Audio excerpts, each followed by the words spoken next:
বন্ধুসকল বহুত খৰাঙৰ কাৰণে মাকৈখিনিত পানী লগা হৈছিল, গতিকে আজি পানী মাৰি আছোঁ।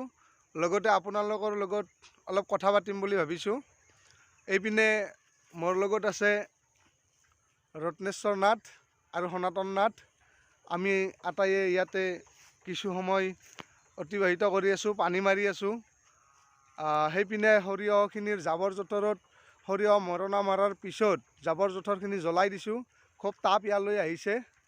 এইখিনিতে মই আপোনালোকক কৈ লওঁ, যোৱাকালিৰ ভিডিঅ'ত মই আপোনালোকক কৈছিলোঁ যে অসমত গড় তাপমান গ্ৰীষ্মকালত কিমান আৰু শীতকালত কিমান এইখিনি কম বুলি। গতিকে আজি এইখিনিতে মই আপোনালোকক কৈ লওঁ, গ্ৰীষ্মকালত অসমত গড় তাপমান ৩৬ ডিগ্ৰী চেলচিয়াছ আৰু শীতকালত অসমত গড় তাপমান ৬ ডিগ্ৰী চেলচিয়াছ।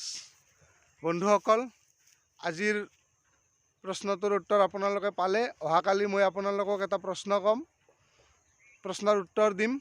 সেইটো হ'ল, পৃথিৱীত হিন্দু, মুছলিম, খ্ৰীষ্টান, জৈন, শিখ বিভিন্ন ধৰ্মৰ মানুহ আছে, কিন্তু আপোনালোকৰ মনলৈ কেতিয়াবা প্ৰশ্ন আহেনে যে পৃথিৱীত ধৰ্মহীন নাইবা ধৰ্ম নথকা মানুহ আছেনে? যদি আপোনালোকে এই প্ৰশ্নটোৰ উত্তৰ জানিব বিচাৰে, তেতিয়াহ'লে মোৰ চেনেলটো ছাবস্ক্ৰাইব কৰক আৰু আপোনালোকে চাই থাকক। মই অহাকালি আপোনালোকক এই প্ৰশ্নটোৰ উত্তৰ দি আছোঁ। ধন্যবাদ।